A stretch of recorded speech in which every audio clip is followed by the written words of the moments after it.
এটা দাম কত দাম বলবা? দামাদামি তো তোমার সাথে বন্ধু করবো না আমি। এটার বেসিক্যালি আস্কিং ছিল 270, বাট তোমার জন্য 230। আলহামদুলিল্লাহ, বিসমিল্লাহ বলে একটা থাপ্পড় দিয়ে দাও, আর কিছু হলো না তো, ইনশাল্লাহ হয়ে যায় আমার বন্ধু। তো বাজেট। তুমি থাপ্পড় দিলে হয়ে যায় বন্ধু। কুরবানির জিনিস আসলে ওইভাবে বাজেট হয় না, দেখার সৌন্দর্য, সি দ্য লুক। এইরকম শেপের গরু খুব কমই পাওয়া যায়। অবশ্যই আছে, সব গরুই সুন্দর, প্রত্যেকটা গরুই সুন্দর। আর বেসিক্যালি মেইন যে ক্রাইটেরিয়া সেটা হচ্ছে ফ্যাটলেস। সি, হ্যাঁ, কোনো ফ্যাট নেই। গরু সুন্দর, মাশাআল্লাহ গরু সুন্দর। এটা মেইন হচ্ছে কি, আমরা কুরবানির জন্য মানে সবাই চিন্তা করে যে একটা সুন্দর জিনিস আল্লাহর রাস্তায় কুরবানি করবো, এটাই আসল।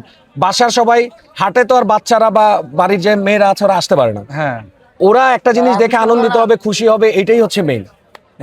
দেখো মাশাআল্লাহ লুকসটা দেখো। আর আরেকটা হচ্ছে বাসার বাচ্চারা ওর গলা ধরে এইভাবে ঝুলে আদর করতে পারবে।